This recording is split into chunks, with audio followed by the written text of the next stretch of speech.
Welcome to Wholesale Hotline. I'm Brent Daniels. I'm Jamil Damji. And I'm Jerry Norton. And I'm Morby. Every week we bring you the best information on real estate investing. Be sure to participate in the comments. And subscribe. Wholesale Hotline!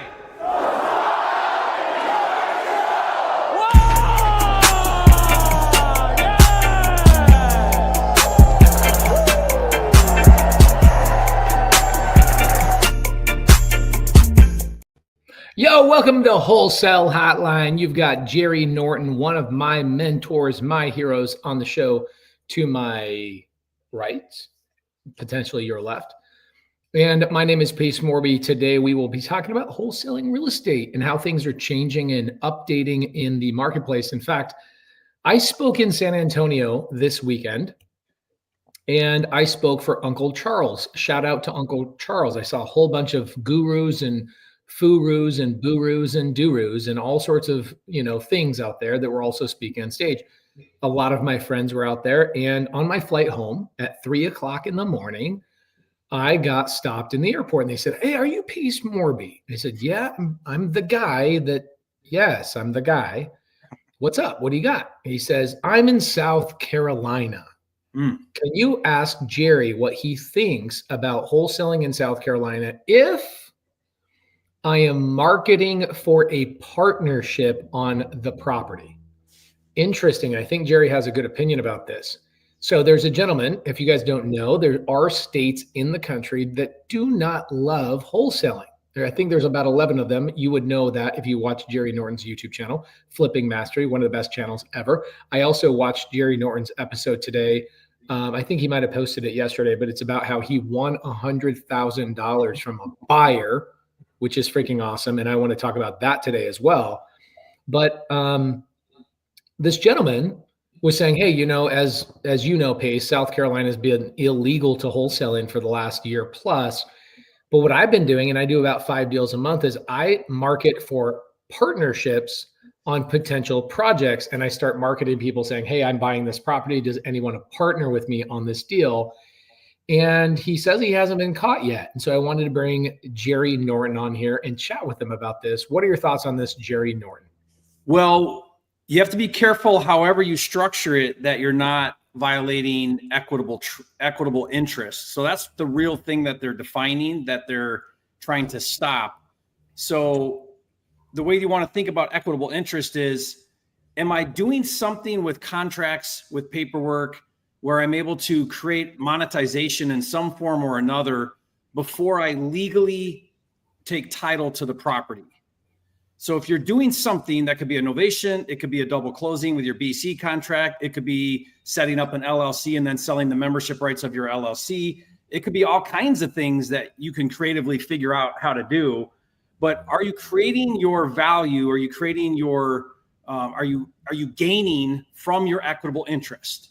However you want to create the equitable interest, that's how they're defining it, is equitable interest. We don't want you doing it unless you legally own the property first. So you answer the question, like if you're thinking of these creative ideas, and there's lots of them, like I'm all for workarounds and trying to find like, what's the loophole? What can I legally do? I'm not faulting that. I'm just saying, and you can do anything till you get caught. So it's not like, well, I've been getting away with it. Well, it doesn't mean you can still do it. It just means no one's called you out on it, or, no one's turned you in yet for it, or they haven't caught you. But that's what you want to think about. And so if you understand how equitable interest works and what they're trying to stop you doing with it, then I think that should answer that question. So Paige, when you say partnership, maybe clarify a little bit how they're when they're creating the partnership, when you're going on to that. Is it before or after contracts? Like, how's it all work out? I think it matters. What he's doing is he's getting the property under contract. He is intentionally assigning the deal. So here's what he's doing. He is blatantly, knowingly breaking the code, essentially, or the, what would you call that, legislation. Yeah. Mm-hmm. And he knows he's doing it. But what he's saying is that he has plausible deniability by saying, and this is typical wholesaler stuff, right? Like, every wholesaler I've ever met, this is a somewhat of an aside that I'm going to come back to, is I go to these events and I meet these software companies that are like, hi, we do X, Y, and Z software. I'm like, good luck. And the reason why I say good luck is because wholesalers are notoriously the cheapest people on the effing planet. Like, Right. if you tell them, hey, like for example, the Creative Nation tour, right? We're going on the Creative Nation tour. We're going to be out there 100 cities, 100 days. We're spending $1 million on it. Our sponsors are chipping in. We have now Home Depot, which Jamil brought to the table. We've got Monster Energy, Prime Corporate Services, Relay Financial, Go High Level, all these incredible companies chipping in and making it so we don't have to spend any money or I'm sorry, making it so we don't have to charge a ticket when we go do these meetups. Yeah. Wholesalers will be like, oh, but that's going to cost me $1.18 of gas. Will you reimburse me so that I can do deals with no money out of my pocket? Yeah, that's wholesalers for you. A wholesale mindset. They do not want to follow laws. They do not want to get licensed. They want to do everything out of somebody else's pocket, which I understand. It's not a criticism. It's an observation of facts that I have ran into with my own experience. I think Jamil and Jerry have ran into this as well. So this guy comes up to me and he says, I'm running this software called OFFA, OFFA, like off market, like OFFA. And I go, okay, so let me guess what your number one problem is. Wholesalers are just going around you to each other, correct? He's like, yeah, man, we're trying to figure it out. How'd you know? I go, here's how you figure that out. Get out of wholesale and stop trying to have a platform where you are introducing wholesalers to each other. They will look, what's so interesting, bro, is you will go put $2, $4, $6, $10 million into this platform, and the wholesalers will have entitlement of like, why is this platform trying to charge me $100 so I can meet that other person? Everything should be free, right? It goes back to remember when we tried to set up the association, which we've come back and forth to several times. And people are like, "Wait, what? You want to charge dues? I'm out." Yeah. Okay. Or better, even better yet, the ones that are like, I will pay dues because I believe in what you're doing. But then the second you send them the Stripe link, They go. They go dark. Yeah. oh, well, I've changed my mind. I don't think I'm going to be in wholesale anymore. I think I'm going to fix and flip or whatnot. Okay. So the point is that you are dealing with wholesalers that will not follow the legislation, and they'll sit there and go, catch me, right? They think they're Leonardo DiCaprio and Tom Hanks and catch me if you can or whatnot. Not only that, we have prominent educators teaching, well, they're not enforcing it and you can get away with it. And as long as they're this and that, then go ahead and do it. Like, wow, from a platform where you have an audience teaching to break the law. That is so irresponsible. Like, I can't even fathom that. You're literally playing with the futures of people's lives by putting them into that, just telling them, yeah, go ahead and do it. If they don't catch you, you'll be fine. I've been doing it for a year and no one's caught me. It's like, yeah, well, the wheels of justice turn slow. Yeah. And you know what? Going back to like your point, Pace, let's say that you can get away with it.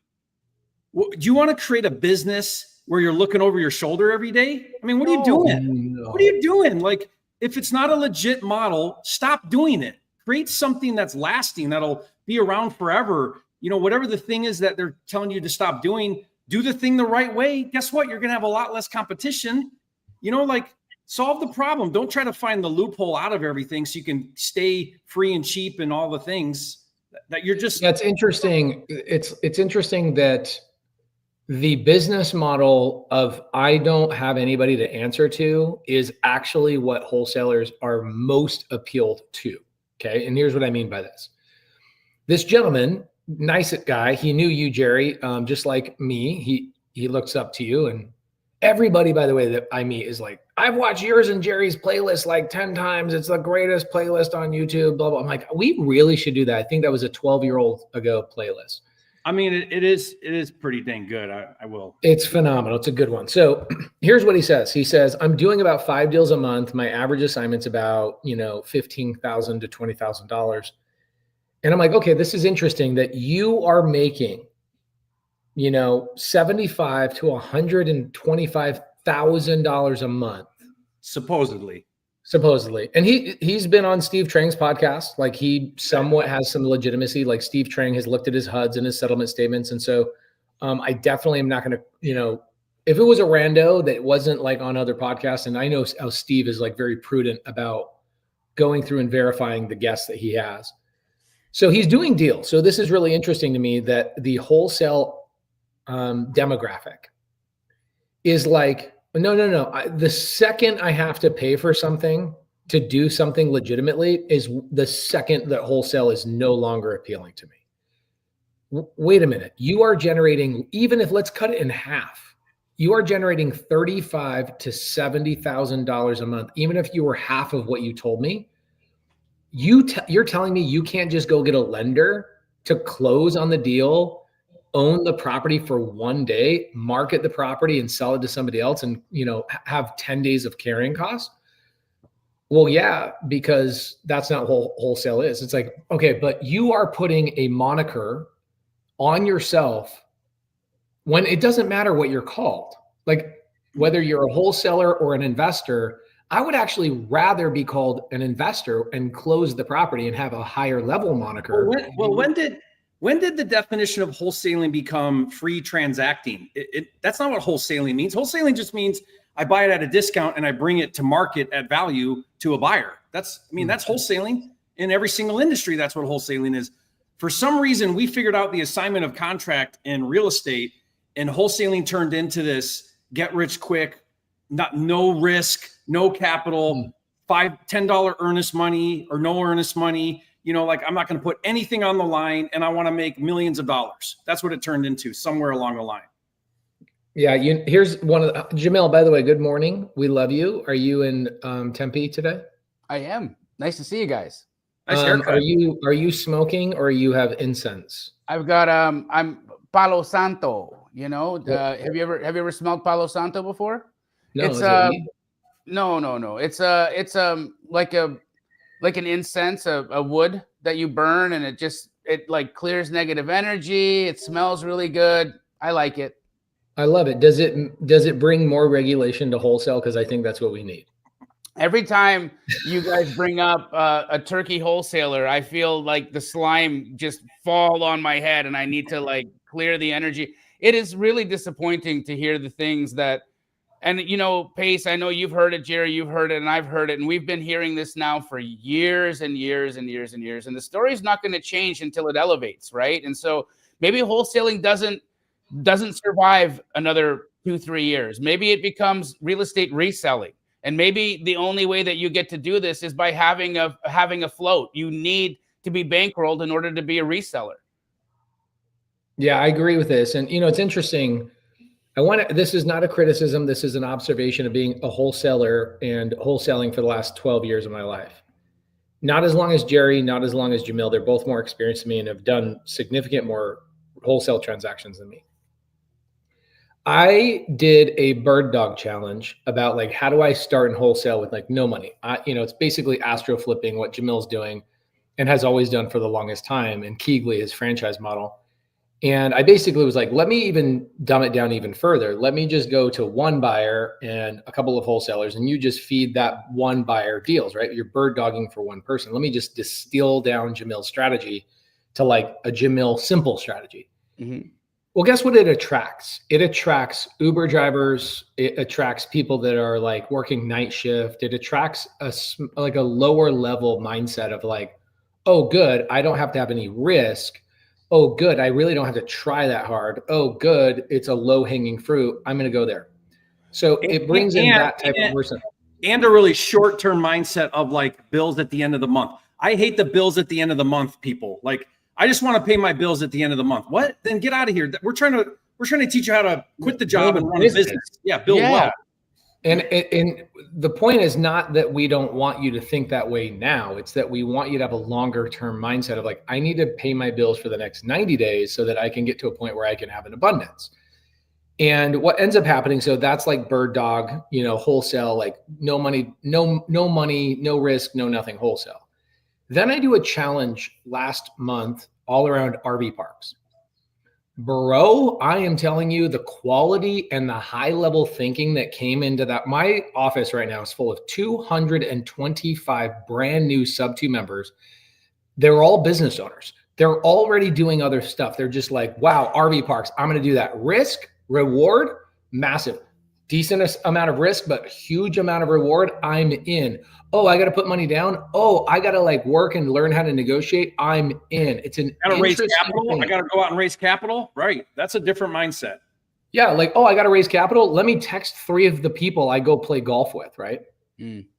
So what ends up happening is the wholesale mindset, which is like what's happening in South Carolina. The people that have the wholesale, by the way, guys, I never had a wholesale mindset. Jamil never had a wholesale mindset.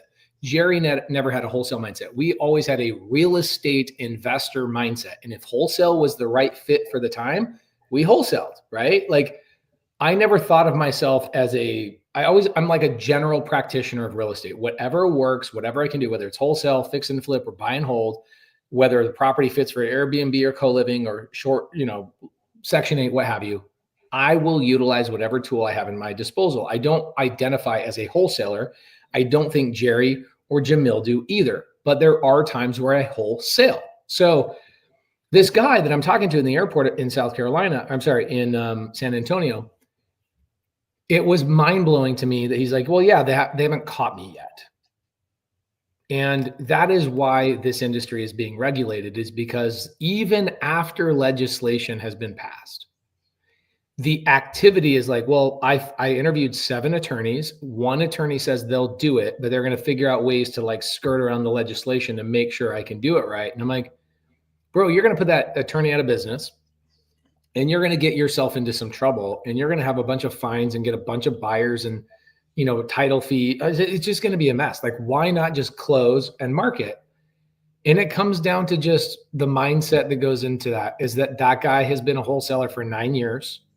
And he will probably be only a wholesaler in 9 more years from now. And so for those of you guys in the chat, I'm just curious, like, is it, hey, I want to be a wholesaler now and for 20 years? Or is it, I want to use wholesale to get into co-living like Jamil's doing? Or I want to start wholesale so I can start flipping big properties like Jerry's always been doing. I want to use wholesale when appropriate at some point. Is it that mindset, or is it like, no, I'm going to be a wholesaler and nothing but a wholesaler. And if somebody tells me I can't wholesale in South Carolina, I'm either going to leave South Carolina or I'm going to keep doing it in South Carolina, but I'm going to do it illegally because ain't nobody going to tell me what to do. Who are you? I want to know in the side chat. Who are you guys? Who are we talking to today? By the way, we got a lot of really cool people in here today. Or even pace, I want to come in and do real estate, but I want to build a real legit business, a multi-million-dollar cash generating business that will provide revenue to do other things that are long-term, strategies. Even that is like thinking a lot bigger than just how do I make $5,000 to pay my bills at the end of the month? Nothing wrong with that. I was in that place too at one point, but not to think if you're thinking that's where this is, or I'm coming into it with that mindset, you're going to show up all the wrong ways because you're going to have desperation. It's going to come through in your energy. You're going to blame everybody when it doesn't work out because you're going to have times where it doesn't work out. That's normal. You're just going to bring all the wrong things that are going to really just self-sabotage your success. But when you come in here with like that long-term vision of like building, creating, providing value, doing whatever it takes to do the work, I'm going to put the work in to get the result. I'm going to go, if there's things I need to learn how to do that I don't know how to do, I'm willing to do that, take the risk, put myself out there, fall down, get back up. Like that mindset are the people that not only get through the wall, they climb the wall, jump over it, and then their success just continually goes up because they're on a trajectory of growth and development and wealth. And so they just think and act totally differently. Yeah. By the way, guys, in the side chat, if you guys have a question, you want to come on the live, do not click this link if you just want to hang out in the backstage. I'm going to put a link in the side chat right now. And if you do not have a question, please do not click this link. We want you to come on here. The person I'd love to chat with is Akiva Greenblatt. He says, I'm looking for a partner to finish my flip in Memphis. Beautiful property, 1187 Central Avenue, Memphis, Tennessee. I'd love for maybe Jamil to comp this, and we kind of look at prop stream of like what a prop wire. What would you guys look at? You guys want to comp this property and tell us? Yeah. Ooh, want to pull it up? Jamil will have it comp before anybody else even puts the address in. Akiva Greenblatt, please, in the side chat, I just put a link in the side chat. I'd love for you to come on the actual show. Click the link. It says https://streamyard.com/ZC blah, blah, blah, blah. Okay. Bring your questions on here, please. By the way, if you guys are new to the show, a couple of things I would give you as an advice. I saw somebody in the side chat named Pete. He says, teach me something. This is a waste of my time. Pete, bro, I can only imagine what's going on in your life right now. You are welcome to stick around. We love you. We appreciate you. This is episode 292. We have done all the beginner classes. We've done them, in fact, 15, 20 times each. Where to get your first deal, how to call a seller, how to find a buyer. We've done all those things so many times. You can go and watch those in 2x speed. This is a good way for me and my friends to connect with not only each other, but also with some people in the side chat. Okay. So if you're not learning something, go and watch the other episodes and go and type in Wholesale Hotline, how to find a buyer, Wholesale Hotline, how to call a seller. And we've done dedicated episodes just on those. Today is episode 292. Okay.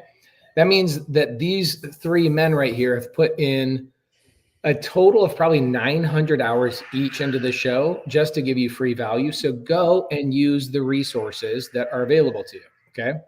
ARV is 265. What's that? 265 is the ARV. Okay, so 265 is the ARV. And Jamil, is there any way? Do you know how to share your screen and like show that or no? Jamil, he bought it about a year ago for 136. I'm guessing. Okay. There's actually a comp right underneath it. I'll give you the address because I, for whatever reason, can't share my screen. But maybe you can pull it up, Pace. The comp that I think is the most relevant is 1145 Sledge Avenue. Sledge is spelled SLEDGE. 1145 Sledge Avenue. Bro, somebody needs to move me to Memphis. You can get a house like this in Memphis. It's a beautiful house. It's a 2,400 square foot, like colonial, really nice. Okay, so Jerry, you looked up the records. He bought it for how much money? If my guess is, since it looks to me like he ran out of money or something's going on. We need more context. So maybe tell us more what's going on. But it sold a year ago in August for 136. Yeah, he's the subject that he's on Central. He paid, it looks like 135 for it. He probably had, I imagine it's 2,400 square feet. So it's not going to be cheap to remodel that, even just cosmetics. But this is a 1920 build. Hey, what is his name? Akiva, come on up, bro. Let's talk. We want to see you. Yeah, why do you need a partner? What happened? You know, tell us the story. Let's find out. He might to be, just FYI, for some people in here, we've all seen people that buy a deal, they didn't buy it deep enough. I'm going to tell you right now, I bet he did not buy this deep enough. And I don't think he has. I don't think he has, because I think a renovation on here is at least 80 grand at that size. And so if you're in it for 135 and you've got 80 into it now on rehab, you're into that. That means what are you?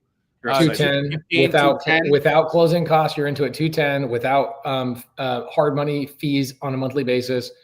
You're probably into this with closing costs and hard money fees 225. Yep. So he should have bought under 100 for sure. Agreed. So this has maybe a $25,000 profit margin in it if he sells at 265. And if he keeps his rehab at 80. Correct. Which I don't know. You can at a 1922 build at 2,400 square feet. I don't think you can. If not, if you're redoing everything. I mean, look at this wood in here. Like, this is the comp. This is a low-level rehab. I mean, you look at the doors; they're original. The hinges are original, and maybe that's kind of the vibe because people want this like old school thing. They did new trim. You can tell the hardwood floors are new. Fireplace is old. Even the mantle is old. They just restained it. So let's see. What about the windows? Okay, windows are new. They got dual pane vinyl windows. They kept the most expensive things. Okay. Like, for example, if you look in the kitchen right here above the cabinets, they have this bulkhead that should have been removed. Mm-hmm. But they're like, you know what? That's going to cost us $3,000 or $4,000. This nipple light should have been a can light. This is Formica, right? Like, that's not even granite. That's Formica. Carpet in the bedrooms, vinyl in the bathroom. That's vinyl. Not low grade carpet. It's decent carpet, but this is not even tile. That's laminate. And then the showers didn't even reach. They're not even reaching the shower, the like actual shower height. So think about the water damage that will happen Oh up my above God, there. I hate that. I hate that. Why don't you tile to the ceiling? It makes me so mad when I see that. Well, it's an extra $60, Jamil. And then look at the light bulbs. Like nobody thought, hey, let's make sure the light bulbs match. Obviously, we flip a lot of houses. And then it was almost like maybe we're going to do this in every bathroom. Maybe that's what we should know. If you look at this bathroom, tell me the 25 things you hate about this. Well, I don't love the old ass tub. I'm also not a fan of the floor changing again. Like you go from on-site finished hardwood in the main to this carpet to then this, LVP that they've got in here, which is like a gray color when your whole motif is more of that brown. I don't know why we went with this gray. That tells me that this was probably on sale at Floor and Decor, and that's the reason why it's in here. Yes. And like you, I'm a bigger fan of cans than I am nipples. And I feel like a can light at Amazon is like $7 versus these nipple lights are $18 at Lowe's. Like it's actually less expensive to have a more upgraded look. The other thing I don't love is like your mirror is sitting right on top of your cabinet. This is weird stuff, guys, I know, but it's sitting right on top of there. So water is going to get in between there and you'll never be able to dry it out. Women notice these things. Men will not notice this stuff, but women will. They'll come in here and go, oh, gross. This is going to accumulate water. The tile should have gone all the way to the ceiling. There should be a dedicated can light in the shower because here's what's going to happen. And by the way, you see that little chip on the bathtub right there? The bathtub didn't even get resprayed. Right? You see that little black chip? Yeah, it's gross, man. Okay, so I mean, this isn't like us criticizing this. How many days on market till that one's sold? Good question. I don't know. All the other thing, I'm a weirdo. I noticed paint overspray. Do you see the paint overspray on the vinyl? Right here, like at the door jamb. It's kind of hard to see from the image, probably where you guys are at, but I can see it really easy. They didn't even replace the old plumbing. This is the old original plumbing. They didn't replace that. They didn't replace any of the, they just sprayed the hanger. So 80 grand might do the reno. Like, and you look at the backyard, the landscaping, they spent zero money on any of that. Even the shingle, they spent $0 on the outside. They might have painted it. I mean, they sold and they were on the market in March of 25, and then they were closed by June of 25. So not terrible. Okay. Yeah. I mean, Terrible. they probably did this renovation. I mean, they painted the cabinets. Oh my gosh, bro. Shoot me. But they started out very optimistic in January at 305, dropped it to 289 by April. Dropped it to 287. Then they went under contract, sold it for 265. So they definitely thought they were going to get 300 when they went into it.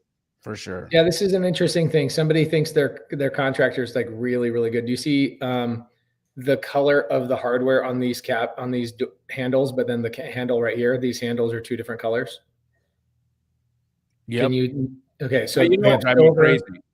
They have. You know what though? Guys, if he's looking to get out of that deal, I would call the listing agent on this comp, which is the next street over. 100%. And say, hey, does that investor want to pick another one up? I'll bring in some money and I'll let you take it over or whatever. Okay, so guys, is this a new countertop or is this epoxy countertop? Looks like epoxy to me. So they didn't even put granite in here. They put epoxy. They painted the old out. And then look at the outlets. You see how they didn't even change the outlets. They just put a new cover on the outside. Jeez. I say all of this not to criticize this listing. I say this to say maybe $80,000 is not needed if this demographic is cool with this. Like the problem with us is that we don't live in Memphis. So it's going to be hard for us to like really determine this. I mean, there are some, a house like this on the outside. There are some higher comps around that. There's a 300 if you want to look at it real quickly, Pace. Can I give you an address? Yeah, what's the address? This one probably got 265 because it was just done really badly. Yeah, the 300 that I'm looking at here is, sorry, one sec. It's over to the it's a 1375 Agnes, 1375 AGNES, Agnes Place. Got it. Got 300. Yep. Really good landscaping on the front. Now, notice they didn't redo the driveways or anything in there, so that price point doesn't really require that. This house has a lot of nice millwork in it, and looks like they did do a replacement of the cabinets.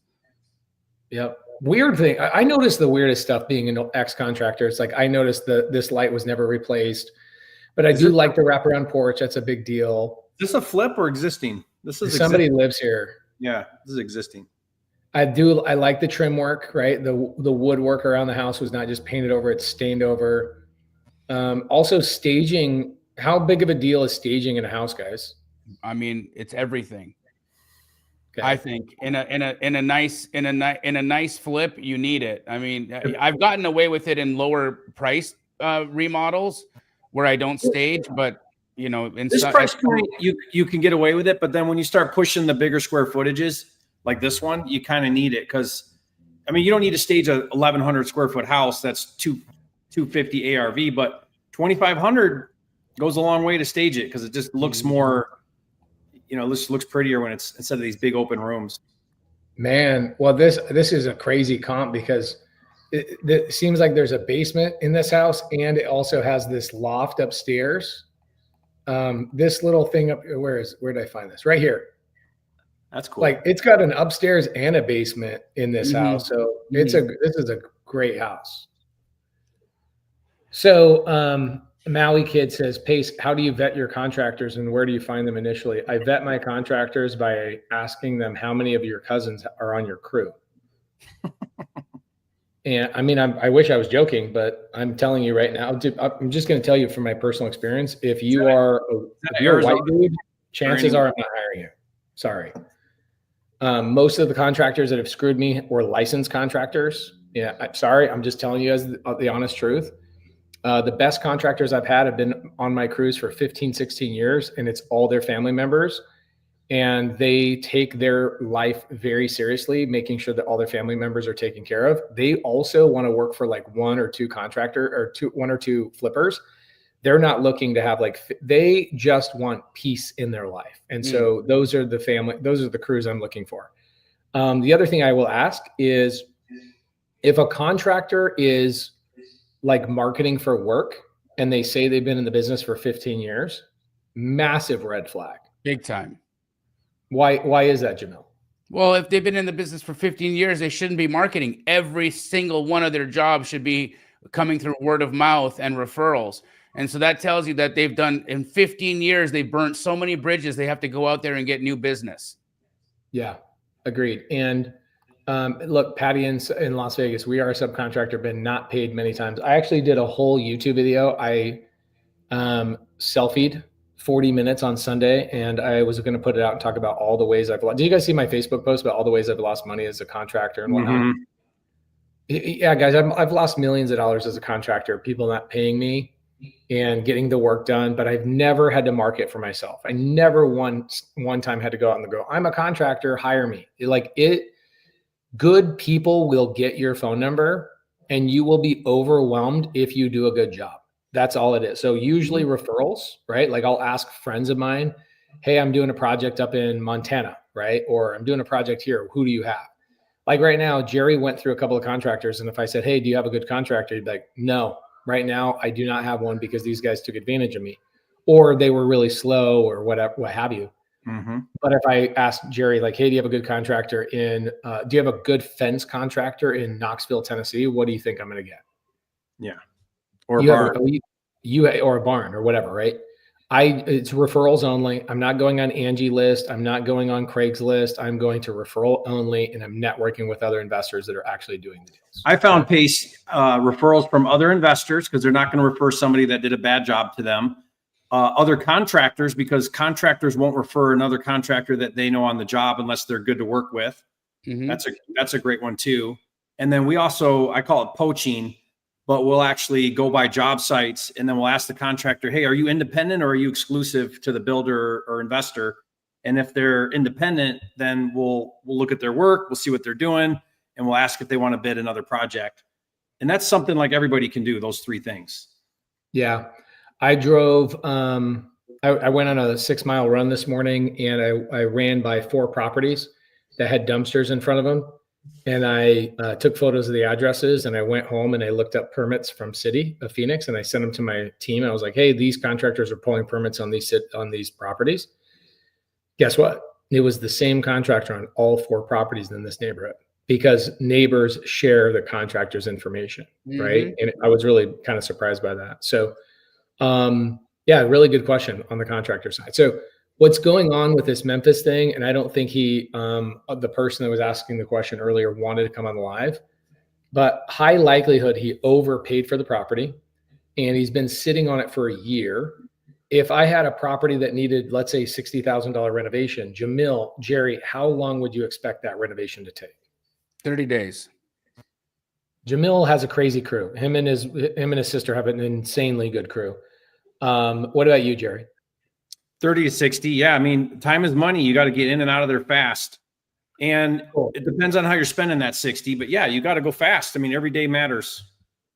Okay. So we'll comp another property for you guys. I agree with Jerry and Jamil. I think that when I'm budgeting for a property, my typical renovation plan is $1,000 per day. I've seen Jamil's crew do $100,000 renovation in 40 days. Like, I've seen it multiple times. Yeah. He has a crazy good crew. I have a really good crew, but I never put any pressure on them, and they'll a lot of times compress stuff because they get paid per job. We do not pay per line item. That's another thing that Rahima and Jamil also do well, is they're not paying per line item. They go, here's the project, here's the budget, go get it done. I don't need to know about your labor and your hours and your this and your that. Like, go get the project done. So that's another tip, is when you get a really good crew, you can tell that crew, hey, our budget's $50K. I don't care how much money you make, but here's what it needs to look like. And we walk through. Here's my hack. I go through, I put my phone on wide angle and I record my whole entire meeting with my crew. I put it up on Dropbox and I go, anytime you have a question about finishes, what it should look like, go reference the Dropbox. My budget's $50K.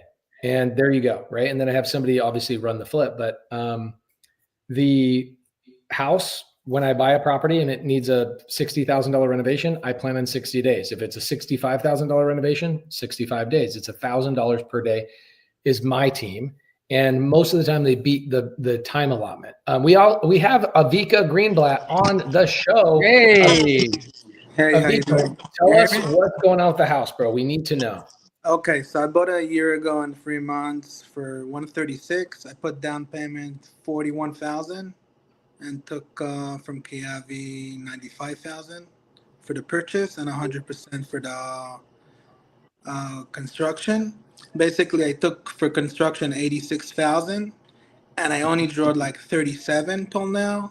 But I see it's a lot of work. Like, I took off everything: demolition, wire, electrical, plumbing, everything new. It's 2,487 square, and bad contractors. And it's my first flip, and it's 1907. So basically, Did you put new windows in? I put 26 new windows. Yeah. Yeah, you can see it on the Google image that they're new windows. I put new sidings, and they didn't put the siding correctly. So everything I did was messy. So, How much more? Okay, so the biggest problem, so this is a good lesson for everybody. And Akiva, thank you for coming on here and chatting with us. Thank you. You will run into bad situations. Like, a good deal can be turned into the worst deal of your life by having a bad contractor, period. An amazing deal can be turned into a crappy deal with a bad contractor. And to be honest with you, a project like this could be salvaged with an incredible contractor. Your biggest challenge is that you are in now, you've burned through probably, I'd say, 40%.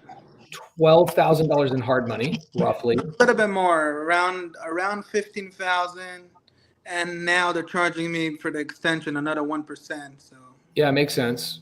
So you're going to spend $25,000 on the hard money by the time you're all done, and your big challenge right now is you're out of capital to then get another contractor. Is that the big problem? yeah, and the best contractor that I have now wants 110,000. Like, to correct everything, because I have a stop work on the electrical side. Oh no. Yeah. And the electrical wasn't You've done what a lot of people do, brother. You did what a lot of people do. You hired a contractor that didn't pull permits. He went and did the work really fast. He had a good price that made sense. He got shut down, and now the city won't let you do work until you get a contractor that knows what they're doing. So the contractor that knows what he's doing is like, I'll do the work, but I got to undo this other crappy guy's work, pull a permit, and put my name on the line to fix your problem. So that's going to cost you 30 grand. And I'm actually surprised that that's all he would charge you, is a $30,000 fee to basically unravel and refix this whole situation. Yeah. I think to add to this, like everyone listening right now, your first flip needs to have a couple of things. First of all, make sure it's cosmetic. Don't take on an old house that needs $100,000. Just don't do that on your first one, because you got to learn a lot of things. It's okay to make mistake when you're doing carpet and paint. Like, you can get through that, and you're practicing with 3 or 4 contractors, not this massive project that's you think is 80, it's really 100. If things go wrong, it's 150. You know. Yeah. And the other thing is, you got to identify these problems faster and solve them faster. Like, every day that goes by where you don't solve this problem, you're getting deeper and deeper in the hole. Yeah. So what do you suggest? Just to sell it for a loss? Because I'm in like, let's say 41,000 down payment, and then around another 61 what I put in, like HVAC system, roofing, electrical, plumbing, sheetrock, siding, windows. Here's what I would do. I would run all the numbers. How much am I going to lose if I sell it now? How much am I going to lose if I spend the money? And sometimes spending more money to get out is your best way out. Sometimes it's not. Sometimes spending more money to get out isn't the best way, and sell it now and be done and move on. You know, I would be running numbers on both scenarios. Got it. Okay. Yeah, you know what's tough about this is I was in San Antonio the other day, and this girl comes up to me and she says, "Hey, before I joined the Subto community, I went and I did a flip and I lost 50 grand. And I just walked away from the deal, and I was like, okay, interesting. I'm glad you got through it, and more importantly, I'm glad that you like took it as a learning lesson." And by the way, Akiva, I'm going to mute you for only while you're not talking, because you got some sort of feedback going on. I don't know if you have like a cricket or a snake on your desk or what's going on over there, but something is going on. So what was interesting is I've met a lot of people in my life that just walked away from flips. And there's a couple of things that happen psychologically there. Number one, you commit to being a quitter. Number one. Number two, you feel like it's okay to burn the lender or burn whoever, which I don't think, Akiva, that's who you are, but I'm just saying that when you go raise money in the future, this is what I told the girl in San Antonio. I said, you are going to run into a situation in the future where a private money lender says, "Have you ever lost money on a deal?" And you're going to proudly say, "Yes, I have. And here's what I did to get out of it. And this is how I solved the problem." Because private money lenders that I have now today, I have a little over 400 people in deals with me. Those private money lenders weirdly don't even ask about the deal, because I've always paid people back.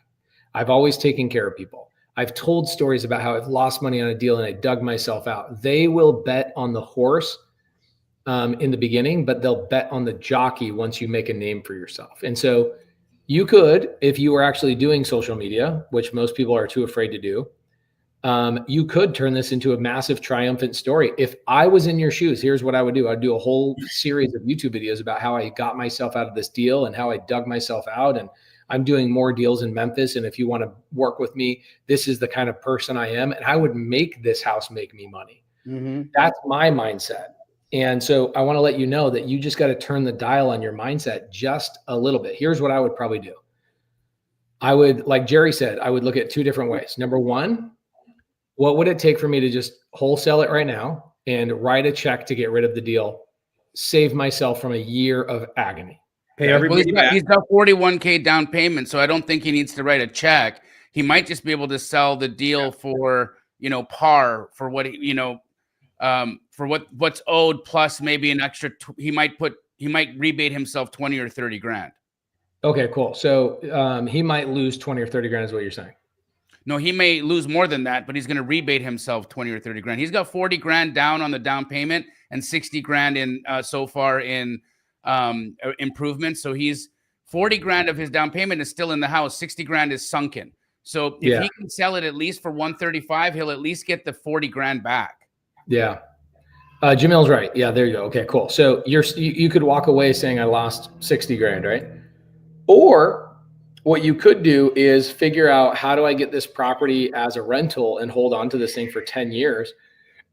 I've done that more times than I want to admit, especially in 2023. I had some flips in 2022 that I didn't quite finish on time. Interest rates went up. I couldn't sell them. I refinanced them, turned them into rentals. I still own them to this day. One of them is an Airbnb, and I hate Airbnb. Another one is a co-living property, which I like co-living. Follow what Jamil's doing with co-living, by the way. And so I think that if you could, it's 2,400 square feet. Is that correct, Akiva? Yes. 2,400 square feet, bro. I would look at, in Memphis, Tennessee, why not turn this into a co-living property? I would go watch some of Jamil's co-living YouTube videos and go, maybe I turn this into a co-living and I salvage my capital and I don't walk away from a loss. And I just look at this as like a savings account, and that I'll be able to pull my money out of the savings account in 5 to 7 years. And now that Trump is sending the National Guard, sorry to make this political, but are you in Memphis? Yeah. Have you noticed a difference with the National Guard being there? I got a ticket Friday, so everyone. Good, you son of a bitch, driving too fast. Okay, so But Pace, what I did when I did a video with you on one of these, but in 2023, I got caught with some flips I couldn't sell. So I did exactly what you said. I didn't want to keep these as long-term buy and hold. So what I did is I refinanced, and then I sold them on contract for deed, because then I could get a premium, right? Because you could sell for way higher under that price. I carried them for a couple of years, and then people exited out, in the past year or 6 months, because I carried them, I ballooned them for like 2 years or whatever. So like, I like that strategy. Sometimes you don't have to take the loss. Just clean it up, structure it better, rehab it a little differently if you're going to hold on to it, maybe. I don't know. But like, get creative on how to save yourself the losses. You don't have to just take the losses sometimes. Yeah, these are all good options. Option one, take a loss, walk away, and just go, I'm done with this. It's stressing me out. Now, you are the kind of guy that I would buy a deal from, that I call on and I go, hey, let me buy this at a discount, right? You're one of the guys I'll buy a deal from. I have 10 wholesalers that they gain with me. Okay, cool. So that's option one. Option two is I could partner with the fix and flipper and see if I could get some of the profit on the back end and make myself a little bit more whole. And I wouldn't make them go get a new loan. I would let them take over my hard money loan, Subto, so they didn't have to go put a bunch of money into the deal, and I could see if I could get out of it. That would be option two. Okay. Option three would be like a co-living or a different strategy, refinance. And can you guys hear my kids screaming like bloody murder in the background? A little bit, not loud. You can hear Okay. And then option four, which is what Jerry said, is you take these deals, you refinance it, and then you sell it on a contract for deed, creative finance, and you take monthly payments. Could I refinance it now? Could you creative finance it? No, because you have what we call a toxic loan. You have a hard money loan that nobody should be taking Subto. The one type of loan that nobody should ever buy Subto, unless you are flipping it temporarily, short term, the only type of loan you should never buy Subto is a hard money loan, which is what you have. You have a toxic loan. Yeah. And I don't think you've got enough appreciation there yet to be able to refi in any retail loan. So because you're in the position you are right now in the property, there isn't a loan product out there that you could refi into that would work. And so unfortunately, you're the only kind of loan right now that would even touch your property would be a hard money loan, which you already have in place. And so actually, there's a guy in the chat, Kyle Cargis. He's a member of the Subto community. He says, I have a co-living in Memphis. He might be somebody that you should talk to because he understands the market out there. He may have some insights as to what he's getting per month, per room. And if you can get yourself into a good situation where you turn that into a co-living, you could get a DSCR loan on that once you finish it off and start filling it up. And that might be able to pull not only your down payment out, but some of the rehab that you've put into there. And it could be your best strategy right now to hold the property and to recoup some of your funds. I muted him. He had a lot of feedback. Akiva, what are you using over there for your phone? Do you have a snake that's like moving around on your desk? Like what's up with your Nothing. I think it's the HVAC. do you have an Android? No, iPhone. Okay, there's something going on. It's better now that it's not on. Better your now desk. you picked it up, yeah. Yeah. Okay, so any questions you have before we wrap up the show? No, I got everything. I will contact what's it called, and I want to thank everyone here. I see the videos on YouTube. Great contact. Appreciate it. Yeah, no problem. We're happy to help. Guess what? We've all been there before, and the smartest thing you could do is something you won't do. You just won't do it. I'm sorry. I wish I could wave a magic wand and get everybody to do this, but I would create so much content around this, and I would get people to rally behind me, and I would tell stories about this deal, and I would tell people my learning experiences and share this online. And you won't do it because you when you're going through a bunch of crap, you're too afraid to share it. So congratulations for sharing it tonight and getting some good feedback, and hopefully you get some momentum going in the right direction. You're freaking awesome. Co-living would solve a lot of those problems at a 2,400 square feet, bro. It's a perfect house for that. And Memphis is a good market for it as well. I think Kyle and him need to actually get together and figure something out. Maybe Kyle would JV with the guy on it. Who knows? He probably would. If he's not in a place to keep it, like can't refi or whatever, I like that idea. I did this one time where I wanted out of the deal and I JV'd with another flipper who brought in the rest of the capital. And we worked out a deal where, because now he doesn't have to bring in as much capital and he had good crews and he could keep the cost down. So then when they flipped it, we just split whatever the proceeds were with his money and my money. You know, like we created a baseline so he knew what he was getting into. But that might be a way for him out of that too, if he wants to try to get out of it. Love it. Shout out to Anthony, your first deal closing. You partnered with a Subto member in the Subto community. Jamil and I are hitting the road, guys. And Woo! Can I show you guys a really cool video real fast? Let me show you a video. This is cool. Let me see if I can play the audio on this too. You guys can hear this audio. This is a video that my team just sent me. Kind of freaking cool. Let's see here. Entire screen. What? Get the heck out of here. That's so lame. Hold on a sec. Pace, while you're doing that, can I ask you a favor with your new RV? Yeah, of course. My kids, their favorite thing is to poop in an RV. Oh, of course. I don't know why they love to poop in an RV. Easy, like if they see an RV, they all have to go poop instantly. we got two poop places for them. Check this out. Check this video. It's Monday Night Football, so you guys need to know. I made this all for you guys. Okay, check it out.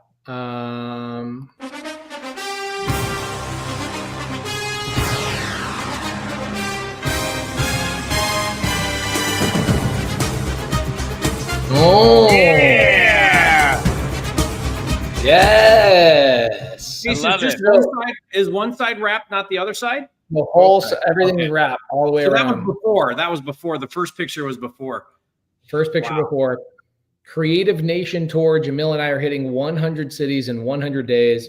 And you see a lot of our members in our communities collaborating and helping people that are not in our communities.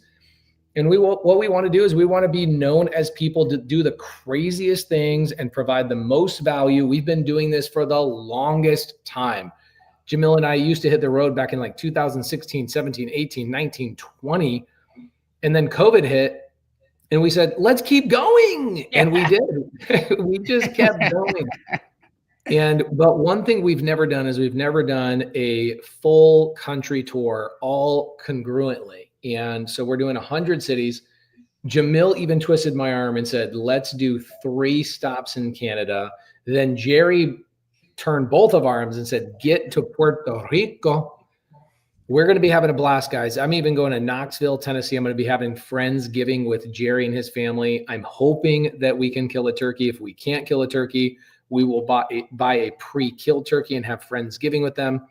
But our goal is at the Creative Nation Tour, we already have sponsors. Pad Split, we have Go High Level, we have Deal Sauce, we have Home Depot, we have Monster Energy, we have Prime Corporate Services, Relay Financial, and they are covering $750,000 in sponsorship costs. This tour will cost $960,000. Wow. Okay, so instead of us selling tickets, our sponsors are saying, no, don't sell tickets, have nothing for sale, have nothing to pitch, nothing. Just get out there and help people get their first deal. So our goal is 100, 100, 100.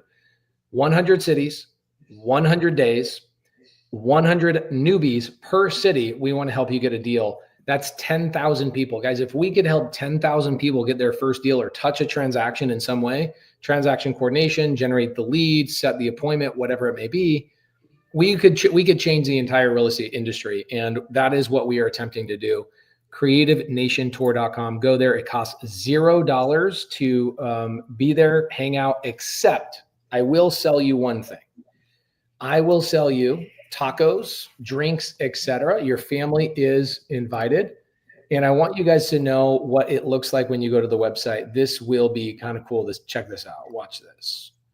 Share screen. Here we go. So if you RSVP, you will see all the dates right here. Look at all. This is the craziest thing we've ever done, bro. Are you kidding me? Dude.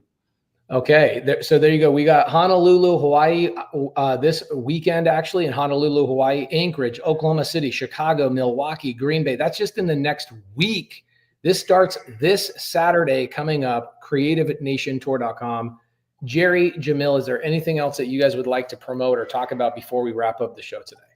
I'm just pumped, bro. This is going to be so cool. And the cool factor that I just went up with my kid having my face on a bus is the best.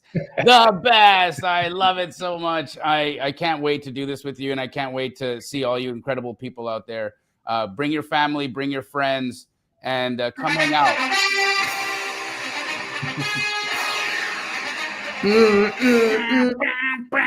Yes, guys, kids are welcome. We are a family-oriented community, and this is for everybody. I know a lot of times we do meetups with Subto, with Astro, with Jamil's co-living group. We have Jerry's Lidzers come out, even Gators come out. Usually it's very private community, but we are doing this for anybody and everybody. We don't care if you're 6'7" or if you have kids or you're from Zimbabwe. We don't care. Come out, hang out with us. We know it's going to be cold. That's why most of the meetups will be in-house inside of a building. Jerry, what else do you have? What do you have to promote? What do you got going on this week? Oh boy. Just working away at the business. I don't think I've got anything too exciting coming up. I'm going to be doing a little bit of travel. I'm going to be in Fort Worth, Texas, Sunday and Monday. I'm going to go hang out with RJ Bates for a day and do some stuff with him. He's got a little private thing going on, and did 2 back-to-backs here at the farm. So I'm excited. I think I figured out a few things, Pace. I'm excited for you guys to come out here and invite everybody out to the farm. And, what do you mean a back-to-back? Just 2 weeks in a row. I did a little private event, and then the Joe Homebuyer group did an event at the farm, and they used the pavilion and everything. So we shot guns, and it was really fun. The vibe here is cool because, you're on the farm, you see the animals, it's the Smoky Mountains all around you. You see the lake over here. It's different than a hotel. It's just really cool. I have contemplated moving to Knoxville now that you have 40 acres and I only have 20. So we'll see if I can find a spot out there. I love you both. You guys are both incredible mentors of mine and heroes of mine. Guys, thank you. 340 people showed up randomly on a Monday evening. We are here every Monday night. Come in and hang out with us. We talk all things. Now, what I would love to do next week is you guys bring in a couple of properties. Let Jamil and Jerry and myself break some stuff down, give you some advice on some specific properties. I think that's more beneficial than just some blanket questions. And in the meantime, we have so many episodes on Wholesale Hotline, this being episode 292. That guy, Pete, that was like, teach me something. This is boring. He wasn't wrong, because that's his perception. But Pete, you can always go into the other episodes and learn a lot from what we've taught over the last 5 years. Jerry, Jamil, you guys are freaking incredible. Love you guys. We'll see you guys next week. See ya. Or just say squat up. So squat up and enjoy the show. Yeah. Yeah. Okay. 1, 2, 3. So squat up and enjoy the show.